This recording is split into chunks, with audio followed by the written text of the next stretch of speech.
Assalamualaikum warahmatullahi wabarakatuh. Di sini kami dari kelompok 11 yang beranggotakan saya sendiri Nur Komaria bersama dengan teman saya Devi Antikasari. Kami akan menjelaskan terkait audit siklus penggajian dan SDM. Untuk mempersingkat waktu, kita langsung saja pada pembahasan materinya. Baik, sebelum kita membahas lebih dalam tentang audit siklus SDM dan penggajian, kita harus tahu dulu siklus SDM dan penggajian itu sebenarnya apa sih? Nah, siklus SDM dan penggajian adalah siklus transaksi yang berhubungan dengan SDM, mulai dari rekrutmen, pelatihan, penggajian, pemberian bonus dan penghargaan, pemberian sanksi, sampai dengan pemberhentian karyawan, baik karena pensiun atau karena sebab lain. Adapun tujuannya adalah untuk menguji kewajaran asersi manajemen yang berhubungan dengan transaksi akuntansi bidang SDM dan penggajian. Nah, di sini bisa teman-teman lihat aktivitas transaksi terkait siklus penggajian dan SDM. Di sini dilakukan audit agar mengetahui kewajaran atas aktivitas transaksi yang berlangsung. Siklus penggajian dan SDM melibatkan perolehan jasa dari karyawan yang konsisten dengan tujuan perusahaan dan akuntansi yang tepat untuk jasa tersebut. Transaksi utama siklus ini adalah transaksi gaji dan upah. Transaksi ini mempengaruhi beberapa rekening berikut ini. Yang pertama ada biaya gaji dan upah. Dan yang kedua ada berbagai bentuk tunjangan hari raya, tunjangan kesehatan, tunjangan hari tua, dan sebagainya. Yang ketiga ada biaya tenaga kerja langsung. Kemudian yang keempat, utang gaji dan upah. Yang kelima, ada pajak penghasilan karyawan. Dan yang terakhir, ada rekening kas di bank dengan sistem impres atau dana tetap yang khusus digunakan untuk membayar gaji dan upah. Adapun dokumen-dokumen dan catatan akuntansi yang digunakan dalam prosedur penggajian antara lain sebagai berikut. Yang pertama ada catatan personalia yang meliputi data seperti tanggal mulai bekerja, investigasi personil, tingkat pembayaran, pengurangan yang diotorisasi, evaluasi kinerja, dan tanggal berhenti bekerja. Yang kedua ada formulir otorisasi. Nah, merupakan surat keputusan yang berisi penempatan dan penugasan seorang karyawan dalam posisi dan jabatan tertentu.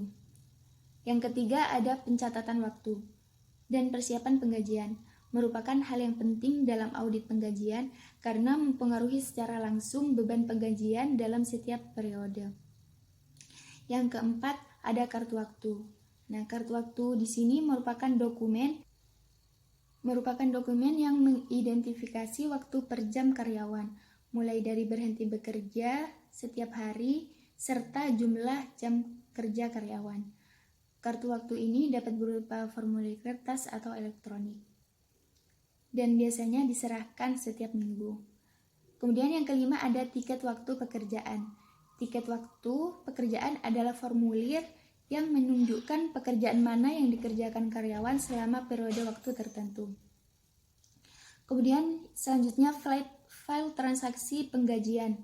File yang dibuat oleh komputer ini mencantumkan semua transaksi penggajian yang diproses oleh sistem akuntansi selama satu periode, seperti 1 hari, 1 minggu, 1 bulan, dan 1 tahun. Nah, yang selanjutnya jurnal atau data penggajian. Laporan ini dibuat dari file transaksi penggajian dan umumnya mencantumkan nama karyawan, jumlah penggajian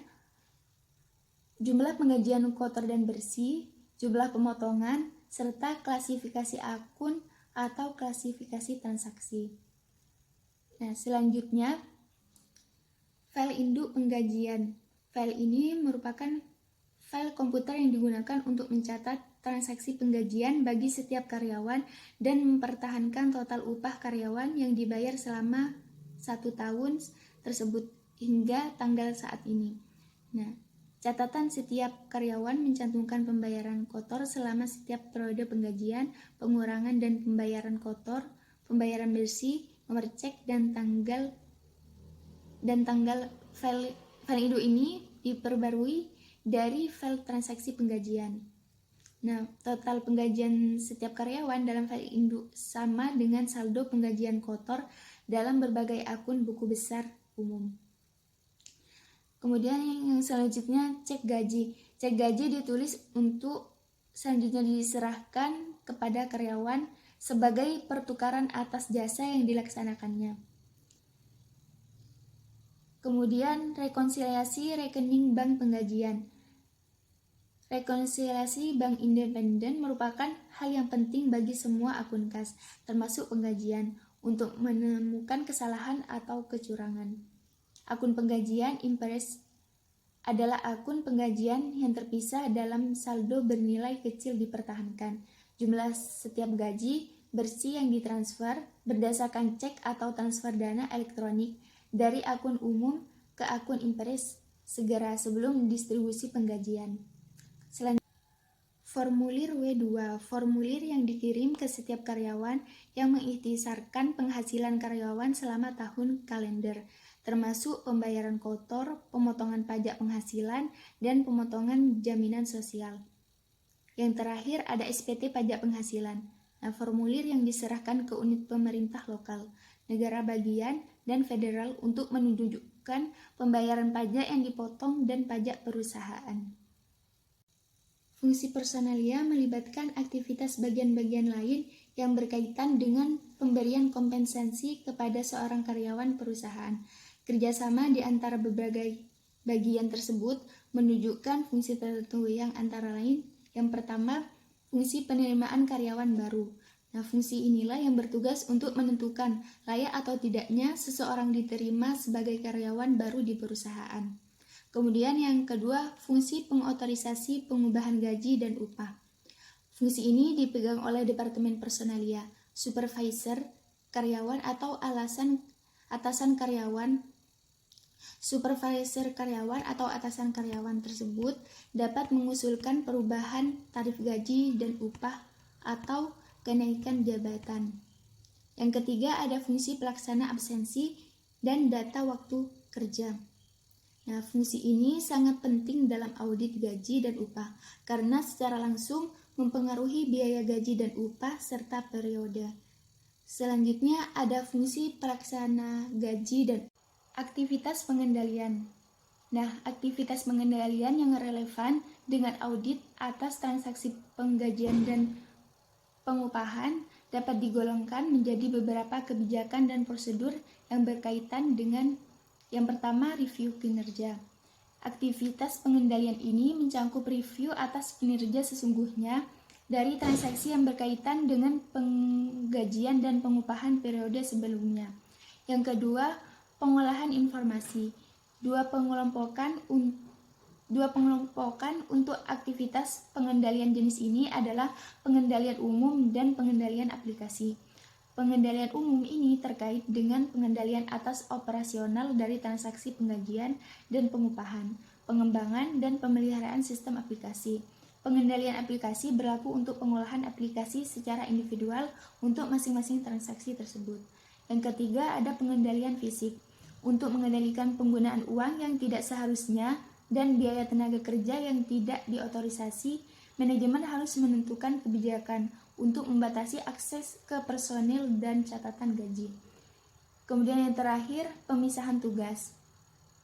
Nah, pembebanan tanggung jawab ke orang yang berbeda untuk memberikan otorisasi transaksi penggajian dan pengupahan, pencatatan transaksi penggajian dan pengupahan, menyelenggarakan penyimpanan aktiva yang dikelola dimaksudkan untuk mengurangi kemungkinan atau kesempatan orang untuk berbuat curang. Untuk selanjutnya akan dijelaskan oleh Mbak Devi. Ini adalah pertimbangan struktur pengendalian internal.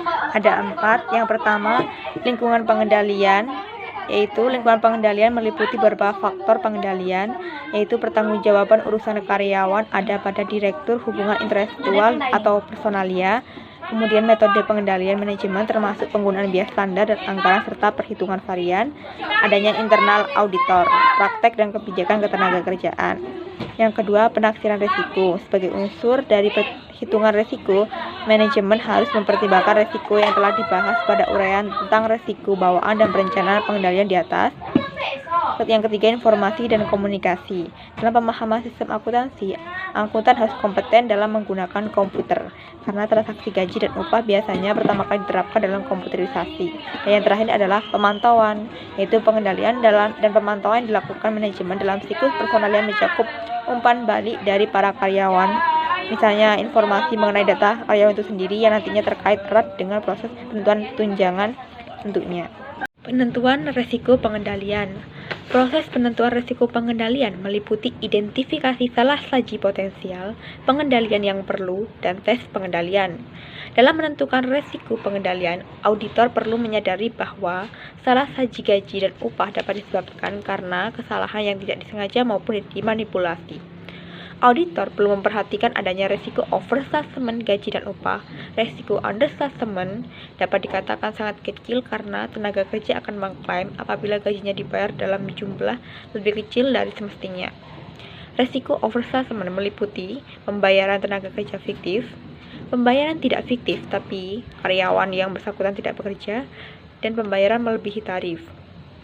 Kedua risiko pertama di atas berhubungan erat dengan asersi keberadaan atau keterjadian, sedangkan risiko ketiga berkaitan dengan asersi penilaian dan pengalokasian. Baik, yang selanjutnya adalah penghimpunan dan pendokumentasian pemahaman. Yang pertama adalah review pendahuluan. Dalam review pendahuluan, auditor mengembangkan pemahaman umum mengenai lingkungan pengendalian perusahaan, arul personal transaksi gaji, serta pencatatan semua sistem transaksi akuntansi. Yang kedua, dokumentasi sistem. Auditor dapat menggunakan flowchart atau kuesioner untuk mendokumentasikan pemahamannya dan menyiapkan narasi deskriptif pelaksanaan pembayaran gaji dan upah bagi karyawan perusahaan. Dan yang ketiga, menganalisis alur transaksi. Untuk memuatkan pemahamannya akan pengendalian intern perusahaan, klien, auditor dapat memilih salah satu lini pemrosesan transaksi gaji dan upah dan melakukan tracing terhadapnya. Selanjutnya, metodologi untuk merancang pengujian atas rincian saldo. Yang pertama, yaitu dengan mengidentifikasi resiko bisnis klien yang mempengaruhi akun kewajiban penggajian.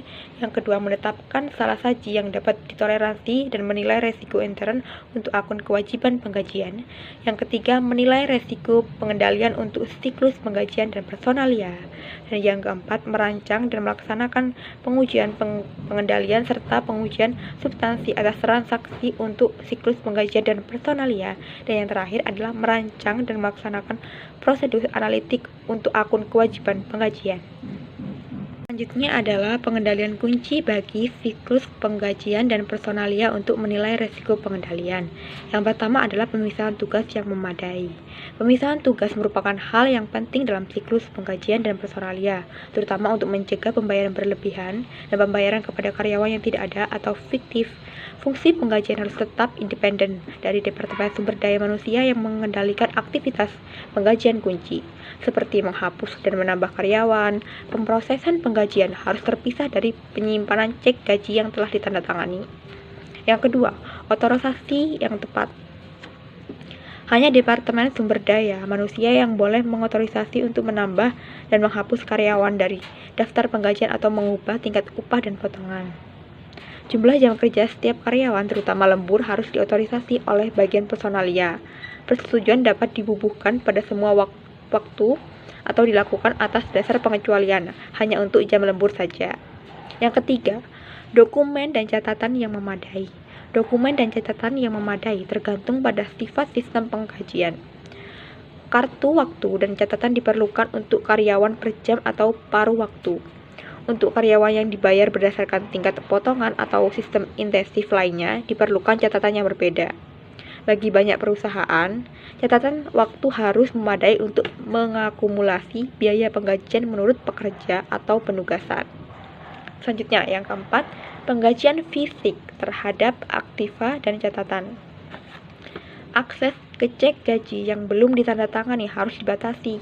Cek harus ditandatangani oleh karyawan yang bertanggung jawab dan penggajian harus didistribusikan oleh seseorang yang independen dari fungsi penggajian yang pencatatan waktu. Setiap cek yang tidak diklaim atau dicairkan harus dikembalikan untuk disetor ulang. Jika cek ditandatangani oleh mesin tanpa tanda tangan, akses ke mesin tersebut harus dibatasi. Yang kelima, pengecekan yang independen atas kinerja. Perhitungan penggajian harus diverifikasi secara independen, termasuk perbandingan total bid dengan laporan ikhtisar. Kemudian, yang keenam, penyiapan formulir pajak penggajian.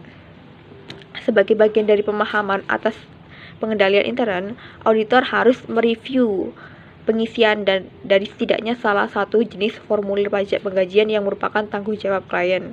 Potensi kewajiban berupa pajak yang belum dibayar, denda, dan bunga akan muncul jika klien lalai menyiapkan formulir pajak secara benar. Yang ketujuh, pengujian atas karyawan yang tidak ada, yaitu mengeluarkan cek gaji kepada individu yang tidak bekerja lagi untuk perusahaan. Seringkali diakibatkan oleh masih dibayarnya cek karyawan padahal dia sudah tidak bekerja lagi. Nah, untuk mendeteksi penggelapan, auditor dapat membandingkan nama pada cek yang dibatalkan dengan kartu waktu dan catatan lainnya untuk mengetahui tanda tangan yang diotorisasi. Untuk menguji karyawan yang tidak ada, auditor dapat menelusuri transaksi yang dicatat dalam jurnal penggajian dan Departemen Sumber Daya Manusia untuk menentukan apakah karyawan telah benar-benar bekerja selama periode penggajian. Dan yang kedelapan, pengujian atas kecurangan waktu. Kecurangan waktu terjadi apabila seorang karyawan melaporkan waktu yang lebih banyak dari yang sebenarnya dikerjakan. Karena kurangnya bukti yang tersedia, biasanya sulit bagi auditor untuk mengungkapkan kecurangan waktu. Salah satu prosedurnya adalah merekonsiliasi total jam yang dibayar menurut catatan penggajian dengan jam kerja yang independen.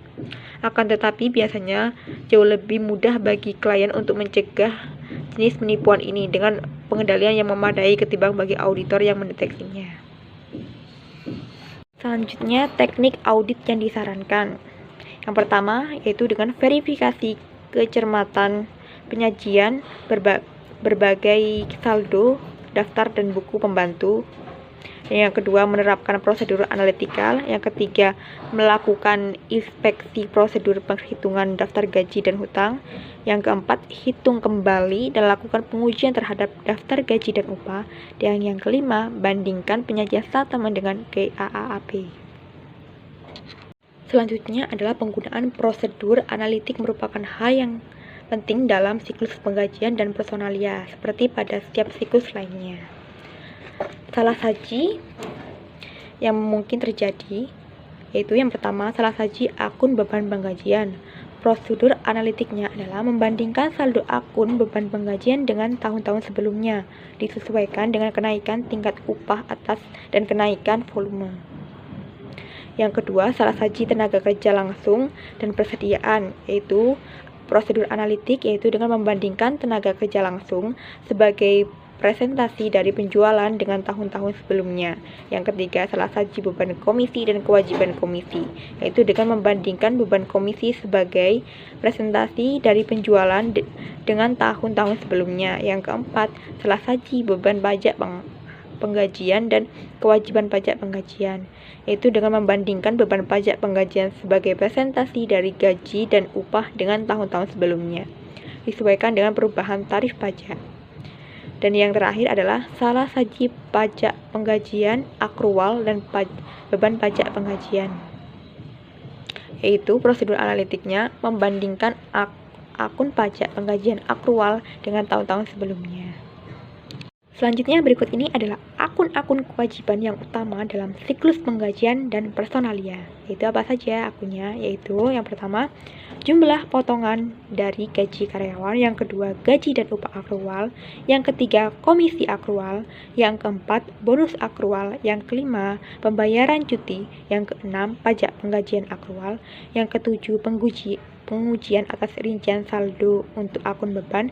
Yang kedelapan, kompensasi pejabat. Yang ke-9, komisi. Yang ke-10, ke-10, beban pajak penggajian. Yang ke-11, total penggajian. Yang ke-12, tenaga kerja kontrak. Dan yang terakhir adalah tujuan penyajian dan pengungkapan. Baiklah, sekian presentasi dari kami. Kurang lebihnya akan mohon maaf. Wassalamualaikum warahmatullahi wabarakatuh.